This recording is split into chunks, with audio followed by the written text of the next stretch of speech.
किशनगंज के डीएम विशाल राज इस वक्त हमारे साथ मौजूद हैं बात करने के लिए, और पहला सवाल उस कन्फ्यूजन को लेकर है जो किशनगंज के सुदूर इलाकों में, ख़ास तौर पर जो मुस्लिम बहुल इलाका है वहाँ पर एक तो लोग बता रहे हैं कि उनके मन में डर है। अब इस डर को सरकार कैसे दूर करेगी, प्रशासन कैसे दूर करेगा, क्या स्ट्रेटजी है आप लोगों की? नहीं, निश्चित रूप से हम लोग लगातार इसमें प्रयास कर रहे हैं और जो हम लोगों का चैनल्स हैं, कई बार हम लोग व्हाट्सएप ग्रुप के माध्यम से और हम लोगों के सभी बीएलओ जो हाउस टू हाउस सर्वे कर रहे हैं उससे हम लोगों ने काफ़ी ग्राउंड कवर कर लिया है। अमूमन ये देखा जा रहा है कि बहुत सारे गाँवों में, बहुत सारे पंचायतों में आम जहाँ घूम रहे हैं, अब एक जनरल अंडरस्टैंडिंग बन गई है लोगों को कि कौन सा डॉक्यूमेंट उनको देना है, कौन सा डॉक्यूमेंट उनका लगेगा, और उसमें बहुत सारे वर्गों का हम लोगों को सभी का सहयोग मिला है। यहाँ पर जितने भी हम लोगों के जनप्रतिनिधि हैं, जितने भी हम लोगों के मुखियागण हैं, जितने सरपंचगण हैं, इसके अलावा जितने पंचायती राज के अलावा जितने हम लोगों के पॉलिटिकल पार्टीज़ के भी मेंबर्स हैं, सभी लोग इसमें लगातार एक्टिव होकर काम कर रहे हैं। और सोशल मीडिया के माध्यम से और वॉलंटियर्स के माध्यम से भी हम लोग प्रयास कर रहे हैं कि ज़्यादा से ज़्यादा हम लोग ग्राउंड कवर करें, हर एक आदमी तक हम लोग पहुँच पाएँ, हर एक वोटर तक पहुँच पाएँ, और उनका जिसका भी जो भी कन्फ्यूज़न है उसको हम लोग समय रहते पूरा कर लें, और वो इन लोगों सभी से गणना प्रपत्र हम लोग प्राप्त कर लें। बहुत सारे इश्यूज़ अभी भी हैं हम लोगों के, और उस पे हम लोग लगातार काम कर रहे हैं। हम लोगों ने काफ़ी ग्राउंड कवर किया भी है, और हम लोग कन्फ्यूज़न जो भी है, अगर किसी को कोई भ्रांति अगर फैलती है उसके लिए लगातार हम लोग बहुत सारे वीडियोज़ फैला रहे हैं। बहुत सारे हम लोगों ने आईईसी मटेरियल्स को हम लोगों ने सर्कुलेट किया मीडिया के माध्यम से। हम लोग उम्मीद कर रहे हैं कि उन सभी से हम लोगों का एरिया कवर हो जाएगा। जैसे मैं अभी ट्योसा पंचायत गई थी और वहाँ हमने लगभग 10-12 लोगों से बात किया, ये जानकारी ली कि क्या उनको इसके बारे में, एसआईआर के बारे में जानकारी है, तो लोगों ने कहा कि उन्हें पता तक नहीं है। लोगों का ये कहना था ऑन कैमरा कि उन्हें इस बात की जानकारी तक नहीं है कि इस तरह का कोई मतदाताओं को अपडेट करने की आधिकारिक कोई ऐलान हुआ है, और ना ही बीएलओ उन तक पहुंचा है।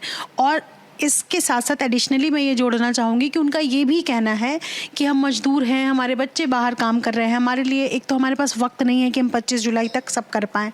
तो क्या ऐसा कुछ चुनाव आयोग कर रहा है कि वो वक्त बढ़ा दे, समय सीमा बढ़ा दे?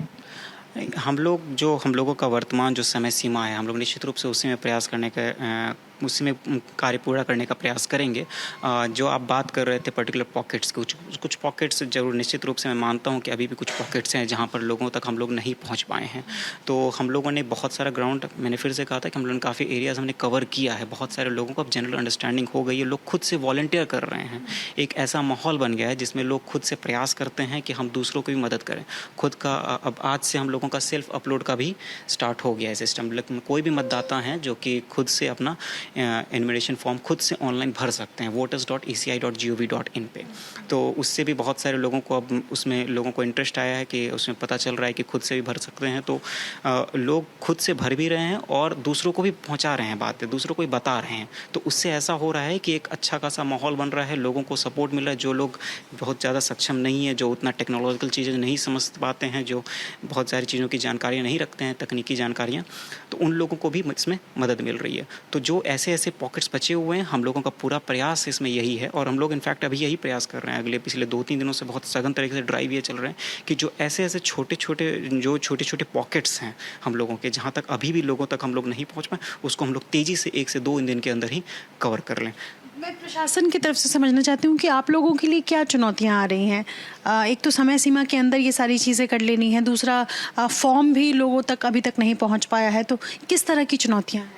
देखिए, निश्चित रूप से जो सबसे बड़ी चुनौती है स्केल ऑफ वर्क है। हम लोगों का एक एसी में लगभग अमूमन 3 लाख वोटर्स हैं, और टोटल जिला में अगर 4 विधानसभा कॉन्स्टिट्यूंसीज़ हैं तो हम लोगों के 12 लाख वोटर्स हैं। तो स्केल ऑफ वर्क बहुत ही डिफरेंट है इसमें। तो ऑब्वियसली उसमें अलग अलग चीज़ें हम लोगों का चुनौती बन जाता है, लेकिन उसमें जितनी भी चुनौतियाँ हैं उन सभी पर लगातार प्रयास किया जा रहा है। अभी आप लोगों ने देखा होगा कि जो ECI के जो एप्लीकेशंस हैं उसको लगातार अपडेट किया जा रहा है, और उसमें जैसे जैसे हम लोगों को पता चल रहा है, जो भी फीडबैक मिल रहा है ग्राउंड लेवल से, उसको सेम डे या फिर नेक्स्ट डे ही उसको सॉल्व कर लिया जा रहा है। बहुत सारे ऐसी भी चीज़ें हैं जो कि मतलब अलग अलग तरीके निकाले जा रहे हैं जिससे वोटर्स को ये भरने में आसानी हो, और बहुत सारे नए स्टेक होल्डर्स को भी हम लोग इनकॉर्पोरेट करते जा रहे हैं। अभी हम लोगों को ये जानकारी मिली थी अभी थोड़ी देर पहले, जैसे कोचा दमन ब्लॉक गया था, वहाँ पर कुछ ऐसे वर्ग मिले थे हमें जो कि मतलब खुद से उन्होंने ग्रुप बना के स्टार्ट किया है लोगों को आसपास को हेल्प करना, कि वो लोग जो मतलब मतलब कि जो